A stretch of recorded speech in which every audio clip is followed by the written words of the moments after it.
Race না, ভয় পাবো কেন? আপনার এরকম ছোটখাটো বাইক নিয়ে কি আর আমি ভয় পাবো বলেন? পারবো না তাই। কয়েকদিন ধরে আমার বাইকে অনেক বেশি প্রবলেম হচ্ছে, এই নষ্ট হয় সেই নষ্ট হয়। কেন যেন আমার বাইকটা কেনার পর থেকেই হচ্ছে গিয়া মানে বাইকটা দিয়ে আমার মানে অনেক বেশি ক্ষতি হয়ে গেছে। যেমন কেনার কয়েকদিন পরে হচ্ছে বাড়িতে যখন গেলাম তখন অ্যাক্সিডেন্ট করলাম ঈদের দিনে। আরে এরা কারা, কোত্থেকে এলো এরা? ওমা সে কি, এই ভাই আবার আমার ভিডিও করতেছে কেন? কি একটা অবস্থা। তারপরে হচ্ছে বাইক অ্যাক্সিডেন্ট করলাম, তারপরে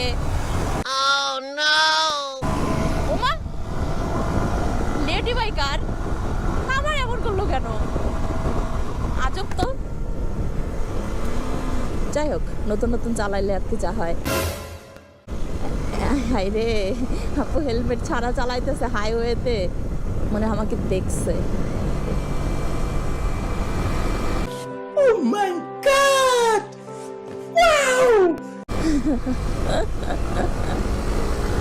ওরে বাবা, আপু তো ओ भाई, मारो मुझे, मारो मारो। রেস পজিশনে চলে গেছে, মানে রেস দিবে। কারণ কি?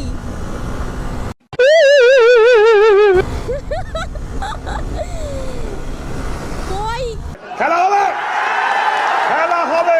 জিএসএক্স আর কই এম, এটা ভাবা যায় ম্যান? এটা হয়? আমি 4 গিয়ার দিয়ে এত চালাইতেছি না, ওর টান আছে ভালো। হ্যাঁ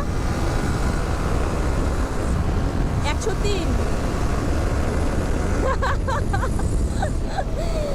যাই হোক, আপুরে ওভারটেক করে ফেলছি। ও মাই গড, সে কি কাণ্ড! আপু তো জোস চালায়।